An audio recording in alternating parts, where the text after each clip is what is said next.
আপনারা কি ফেব্রুয়ারি নির্বাচনটা কি এটা কি বন্ধ করতে চান? যদি চান কথাটা খোলামেলা বলেন। থলের মধ্যে যে সমস্ত বিড়ালগুলোকে রেখে দিয়েছেন, বিড়ালগুলোকে ছেড়ে দেন, বের করে দেন। আসল কথাটা ঝেড়ে বলেন। তো ঝেড়ে বললে মানুষ বুঝতে পারে যে আপনাদের কোন কথার পিছনে কোন কথাটা আছে। কিন্তু যেটা বলে আমি শেষ করব, আগামী নির্বাচন, ফেব্রুয়ারি নির্বাচন ধরুন কোনো কারণে যদি অনিশ্চিত হয়ে যায়, তাহলে আমাদের ভবিষ্যৎ কি?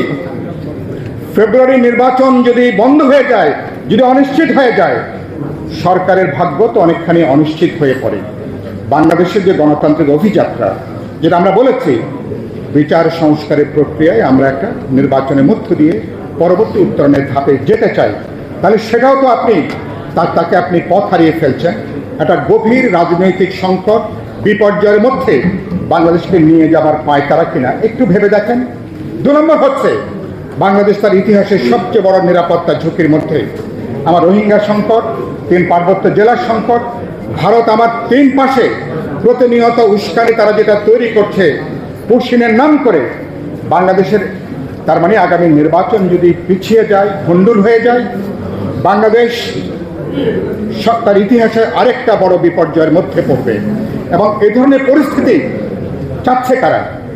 যারা এখন সরকারের গাছেরটাও খাচ্ছেন, নিচেরটাও কুড়াচ্ছেন, যারা সরকারকে অনিশ্চিত সময়ের জন্য প্রলম্বিত করতে চান। 1, 2 নম্বর হচ্ছে, এবং এই কাজের মধ্য দিয়ে পুরনো ফ্যাসিবাদী জমানা ফিরে আসার গত 1 বছর ধরে তারা যে চেষ্টা করছে একটা জমিন তৈরি করবার জন্য, তাদেরকে পরোক্ষভাবে সুযোগ তৈরি করে দিচ্ছেন কিনা, এই প্রশ্নগুলো খুবই গুরুত্বপূর্ণ। সুতরাং আশা করি রাজনৈতিক কথাবার্তা ভালো, দল রাজনীতির কথা বলবে, নিজের আলাদা রাজনীতি হাজির করবে, কিন্তু যে রাজনীতি আমার অভ্যুত্থানের অর্জনটাকে বিপর্যয়ের দিকে নিয়ে যেতে পারে, যে রাজনীতি আরো বিভেদ, আরো বিভাজন, যে রাজনীতি বাংলাদেশকে অনিশ্চিত করে তুলবে, এমনকি একটা গৃহযুদ্ধের বিপদের দিকেও বাংলাদেশকে পরোক্ষভাবে ছেড়ে দেওয়ার ঝুঁকিটা বাড়িয়ে তুলতে পারে, সেই রাজনীতি আত্মঘাতী রাজনীতি। সেই রাজনীতি অভ্যুত্থানের চেতনার পরিপন্থী রাজনীতি। সেই রাজনীতি হচ্ছে দেশের নিরাপত্তার বিরুদ্ধে সেই রাজনীতি। সুতরাং আশা করি এ ব্যাপারে আমরা সচেতন হব। সরকারের ব্যাপারে শেষ যে কথা বলে আমার বক্তব্য শেষ করব, এখন সরকার কি করতে পারেন। সরকারকে বলতে চাই, প্রথমত সরকারের রাজনৈতিক সদিচ্ছাটা সবচেয়ে গুরুত্বপূর্ণ। ফেব্রুয়ারি নির্বাচন করা যাবে কিনা, ধরেন 10টা ফ্যাক্টরের মধ্যে সবচেয়ে গুরুত্বপূর্ণ ফ্যাক্টর কি? সরকারের রাজনৈতিক সদিচ্ছা। আমি বিশ্বাস করতে চাই প্রফেসর ইউনূসের সরকারের রাজনৈতিক সদিচ্ছা আছে। ফেব্রুয়ারিতে তারা নির্বাচনের মধ্য দিয়ে তারা বিদায় নিতে চান। প্রতিদিন প্রতি মুহূর্তে সরকারের কাজের মধ্য দিয়ে প্রমাণ করতে হবে যে তারা সিদ্ধান্তমূলক পর্যায়ে তারা আছেন। 1, 2 নম্বর হচ্ছে, সরকারের নিরপেক্ষতা নিয়ে বড় ধরনের প্রশ্ন এখনো পর্যন্ত আছে। যেসব উপদেষ্টা নিয়ে বিতর্ক আছে, প্রশ্ন আছে, উপদেষ্টাদেরকে অপসারণ করবেন। তারা যদি স্বেচ্ছায় না যান, তাদেরকে অব্যাহতি দেওয়ার ব্যবস্থা করেন। প্রয়োজন বোধে 2-1 জন দক্ষ অভিজ্ঞ উপদেষ্টাও এর সঙ্গে আপনারা নিয়োগ করতে পারেন।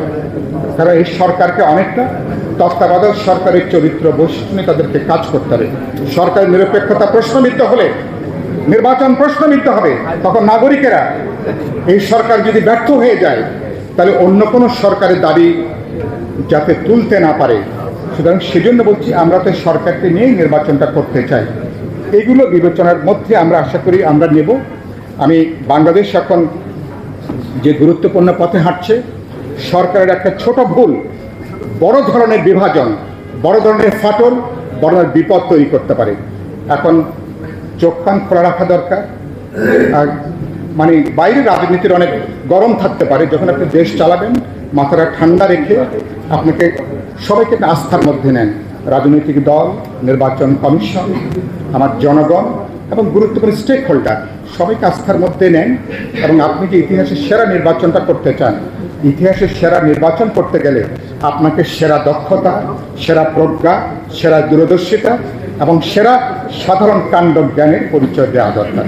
তাহলে আমরা যে অভিযাত্রা শুরু করেছি, সেখানে আমরা আগামী ফেব্রুয়ারিতে আমরা নির্বাচনের মধ্য দিয়ে বাংলাদেশ অভ্যুত্থানের পরে নতুন একটা গণতান্ত্রিক উত্তরণের পরবর্তী ধাপে আমরা যেতে পারবো।